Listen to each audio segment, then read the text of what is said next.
निवेदन ये है, पिछले दिनों विगत दिनों की कई सारी घटनाएं हैं समाज के सामने, इस तरह के हमारे युवाओं के सामने ऐसे उदाहरण आते हैं कि जाने अनजाने बहुत सी ऐसी टिक्का टिप्पणियां लोगों द्वारा कर दी जाती हैं। किसी के व्याख्यान के दौरान, किसी के उद्बोधन के दौरान, किसी के लेख के दौरान कहीं न कहीं समाज को लेकर के ऐसी टिप्पणियां हो जाती हैं जिनसे समाज के युवा व्याकुल होते हैं, समाज के युवाओं को पीड़ा होती है, वो आक्रोशित होते हैं। इसलिए, और उनका आक्रोशित होना स्वाभाविक है। यदि हमारे समाज, राजस्थानी में कहावत है, गोत की गाड़ कड़ुंबे लागे। जो गोत को गाली दी जाती है वो पूरे कुटुंब को लगती है, फिर एक एक व्यक्ति को लगती है। इसलिए उसमें गुस्सा आना स्वाभाविक है। पर मेरा निवेदन इतना है कि हम विरोध करें, प्रतिरोध करें, हम जवाब दें उस आदमी को, लेकिन हमें अपनी भूमिका मालूम होनी चाहिए।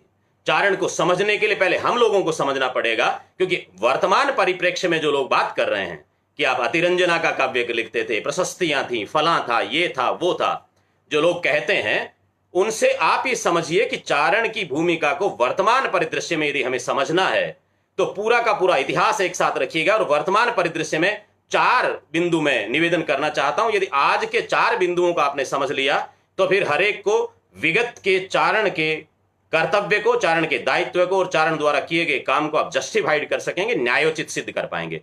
किसी से भी बात करते समय सबसे पहला काम यह है कि आज जो मीडिया की भूमिका है वो विगत में, वो भूतकाल में चारणों की भूमिका रही।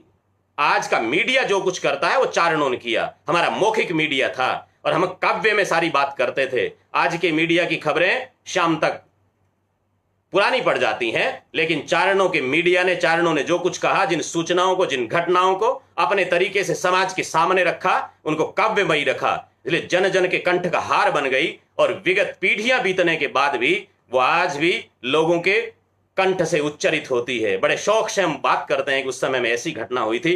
तो जब भी कोई आपके सामने प्रश्न करे कि चारण ने उस समय, अमुक समय ऐसा ऐसा बोला, तो आज मीडिया क्या बोल रहा है वैसा हम बोलते थे।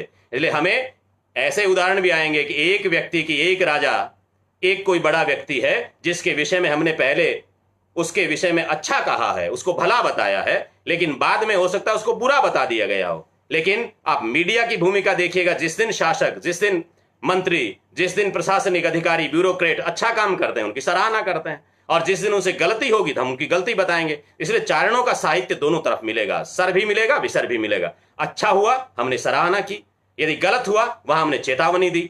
इसलिए मीडिया की भूमिका को समझ कर रखिएगा। दूसरी भूमिका यह है, क्योंकि चारण मां भगवती सरस्वती के वरद हस्त वाला समाज रहा, इसलिए हमारे पास में वाणी थी, हमारे पास में बात कहने का लहजा था, मां भगवती ने कृपा की।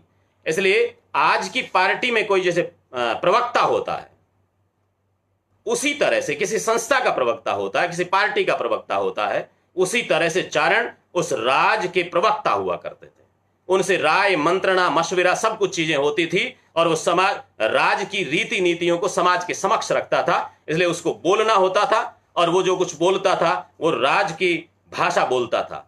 आप आज देखें, एक पार्टी के लोग कुछ कहेंगे, दूसरी पार्टी के कुछ कहेंगे, लेकिन पार्टी का प्रवक्ता आधिकारिक वक्तव्य देता है। उसी तरह से चारण अपने राजा का आधिकारिक वक्तव्य दिया करता था, बताया करता था कि इस राजा ने ये जो किया है, इसके पीछे ये कारण है, इसका ये मंतव्य है, और इसका परिणाम ये होने वाला है। पूरा आधिकारिक रूप से वो कहता था। इसलिए चारण की ये वाली दूसरी भूमिका थी। तीसरी भूमिका, आज जिस तरह से किसी प्रोडक्ट को, किसी प्रोडक्शन को ब्रांड एम्बेसडर की जरूरत पड़ती है, चारण अपने समय में रीति नीतियों का, मर्यादाओं का, अच्छी धारणाओं का, अच्छे विश्वासों का ब्रांड एम्बेसडर हुआ करता था। वो अपनी बात को रखता था, और वो दुनिया में सब लोगों के बीच में जाती थी, क्योंकि उसके पास में वाणी का आशीर्वाद था, मां भगवती का। और चौथी भूमिका में किसी कार्यक्रम की, किसी आयोजन में मंच संयोजन की जो भूमिका होती है, वो चारण की भूमिका हुआ करती थी। आप ये देखिएगा, इन 4 भूमिकाओं में से किसी न किसी एक भूमिका में जिस भी व्यक्ति ने प्रश्न उठाया हो चारणों के काम पर, चारणों के काव्य पर, उसको इन 4 भूमिकाओं में से किसी न किसी एक भूमिका के माध्यम से आप समझा दीजिएगा, सामने वाला बिल्कुल संतुष्ट होगा। मैं यहां यह भी निवेदन करता हूं कि सारे लोग गलत सोच के साथ में या चारण समाज के प्रति दुर्भावना रखते हुए ऐसे वक्तव्य नहीं देते हैं।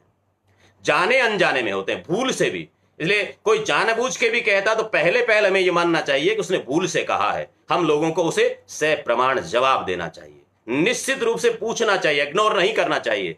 अब वो जमाना चला गया, अब वो समय चला गया जब हम चीजों को इग्नोर कर दें, नजरअंदाज कर दें। नजरअंदाज नहीं करना है हम लोगों को, हमें पूछना पड़ेगा उससे, और पूछ करके उसको जवाब देना पड़ेगा कि तूने यदि जानबूझ करके कहा है तब तो हमारे साथ में शास्त्रार्थ कर और तेरी बात को प्रमाणित कर, और भूल से कहा तो क्षमा याचना कर और आगे से ऐसा नहीं करना है। हम लोगों को इसमें भी चारणाचार की सीमाओं का उल्लंघन नहीं होना चाहिए, ध्यान रखना पड़ेगा।